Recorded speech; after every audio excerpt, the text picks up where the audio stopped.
pension funds are an essential lifeline for many people around the world. But I will discuss today how governments around the world have been stealing pensions. You came here for the truth, so let me unveil that for you. I'm going to get into this global issue that is taking place. So let's get into this right away. So many to cover. First, I'd like to cover into what exactly we're talking about with pension funds. Many people feel that these pension funds are 100% safe and secure. But this article out of Bloomberg is your pension courting catastrophe. So right here, they are talking about exactly what they are not invested in, but gambling on. And they refer to it as picking up pennies in front of a steamroller, since the strategy appears profitable right up until you lose everything.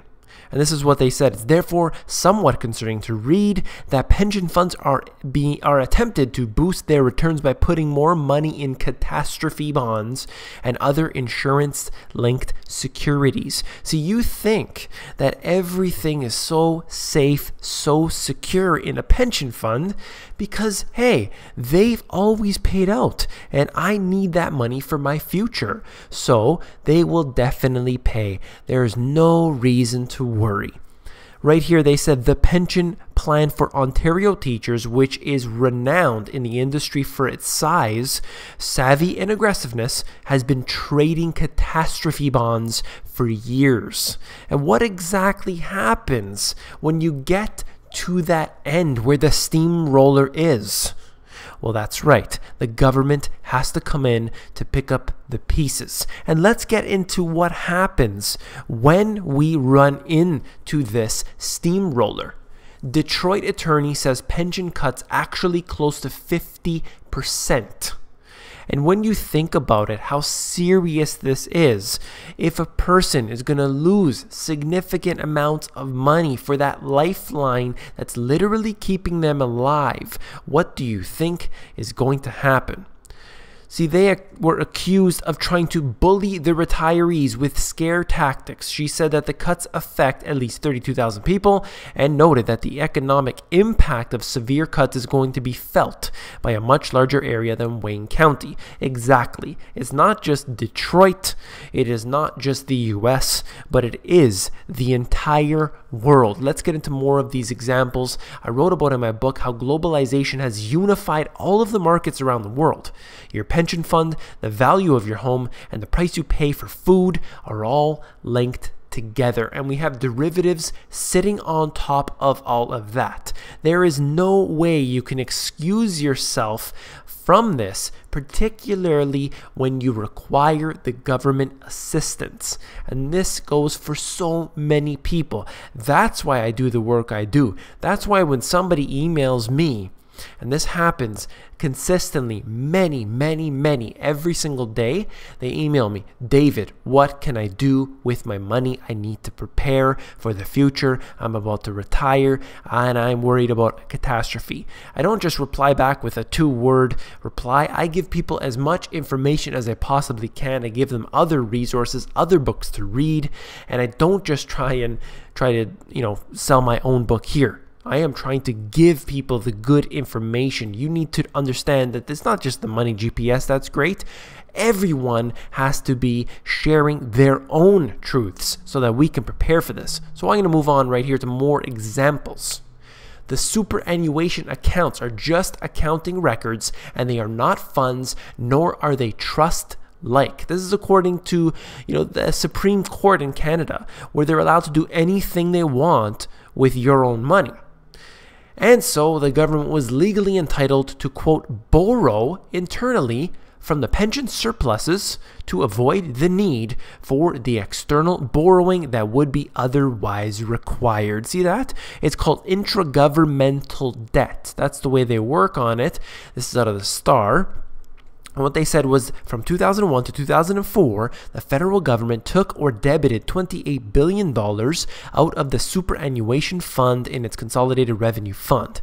Essentially, they stole $30 billion out of the pension funds, and they promised that they'll pay it back, maybe, but probably not. But they said that they will do this, and they're allowed to legally, according to them. And of course, as long as the Supreme Court says it, they can do whatever they want. But this is just one more example. Let's go overseas into Portugal. Portugal raids pension funds to meet deficit targets. This is out of the Telegraph. Portugal has raided €5 billion of pension fund assets in a controversial scramble to meet its deficit targets. That's what happens when you run into a deficit. You have to engage in austerity measures. This is the kind of thing that the IMF will do. They'll say, we got to borrow from the future. You have to do whatever it takes to be able to pay back. And of course, we'll take our little cut under the table here. So this is one other example, and it goes into Hungary as well. Hungarian savers say the government is stealing their pensions. This article is out of Reuters.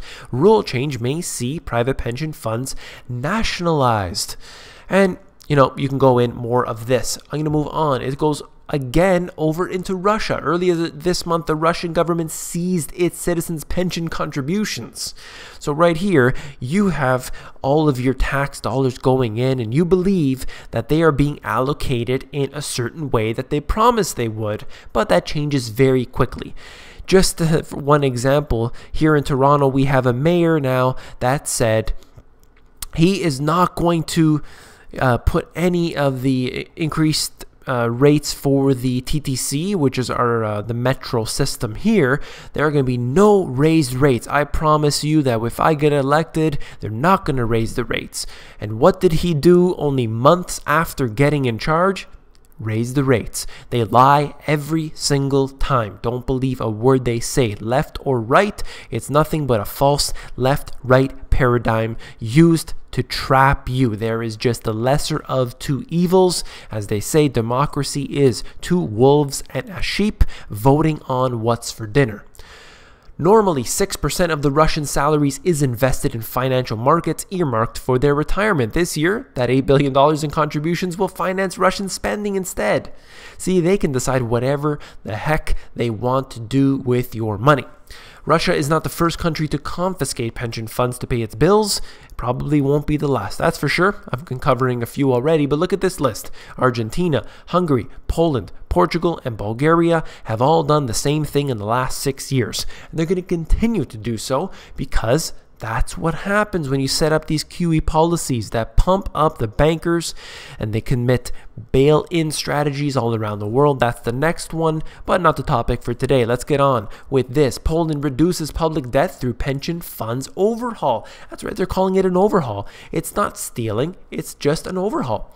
Reform moves bond assets from private to state fund. They also said some equity assets to gradually move to state as well. See, they're not stealing it. It is simply overhauling the system. When they have a bail-in of our bank accounts, they're just overhauling the bank accounts. They're not stealing. So, of course, they'll be able to get away with everything. They've been doing so far. Argentina seizes pension funds to pay debts. Who's next? Says the Telegraph. Here is a warning to us all. The Argentine state is taking control of the country's privately managed pension funds in a drastic move to raise cash. They're in trouble, and what do they do in order to save themselves? They steal from the innocent. And these people who rely on their pension funds, they say right now that they can barely make ends meet. And this is not just in the US, this is in every country that I've been talking about here, where they rely specifically on this, and already as it is, they're struggling. They're going further and further into debt. So what's going to happen when they quote-unquote overhaul the pension funds? Well, they're going to end up on other government programs like the food stamps and like other programs, and they're going to need more and more assistance. But what happens when that assistance runs out? What happens when it dries up?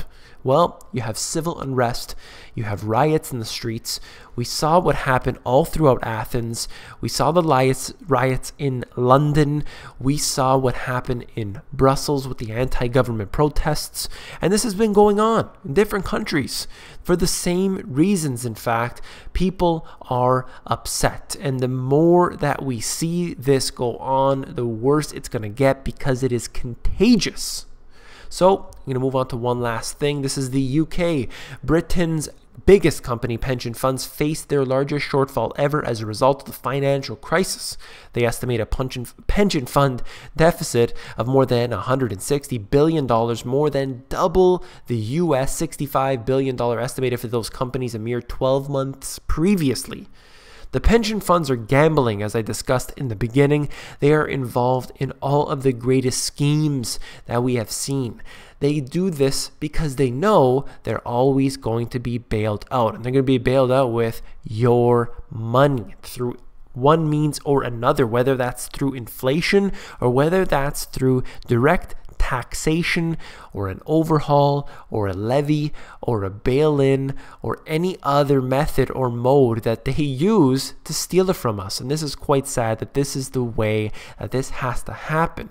That's why I'm out here to bring you guys as much of this type of information as possible. Pension funds are extremely important to people. That's why I try to get people to prepare to evade pension funds altogether, so you don't have to rely on a pension fund, so that you can live to basically prepare for your own self to have your family safe and secure into the future. If you want this type of information, continue to watch these videos. They're free. Take the information and use it. If you want some more free information, that's where I have the insiders. It's a completely free system that I've set up to basically answer the questions that I continuously get through my email. So if you get on there, you're going to get some free information in your email inbox. It'll be sent out to you every few days. I'm trying to work on some new stuff, so please bear with me while I get on that. People are asking me, when are the new emails coming? Have no fear. They're still being worked on, I assure you.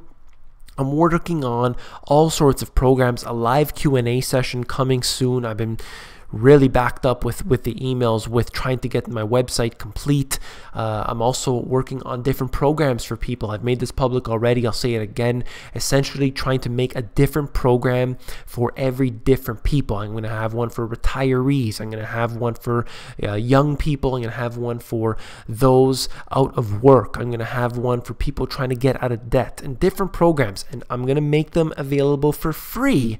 And then I will have a premium, more polished version, which will be available for a small fee. But I'm always going to give out that free version always first, because that way I can get that information out to many people and help as many people as I possibly can. I hope you appreciate that. I'm seeing all of your comments, the kind words that you're giving me throughout the videos, throughout my email, and I truly appreciate that. I also appreciate the consultations that I've been getting, because many people are worried and they're concerned, and they realize that I'm there and available to help them. So if you want that type of information as well, a one-on-one with me, just email me. And the best place to get me is at the insiders for sure, but you can also email me at david@themoneygps.com. But just to note, I get to people at the insiders first. They do have priority. If you want to get on there, all you have to do is go to themoneygps.com, scroll down to the bottom, fill in your email address, and you get occasional emails from me with good, short, concise info.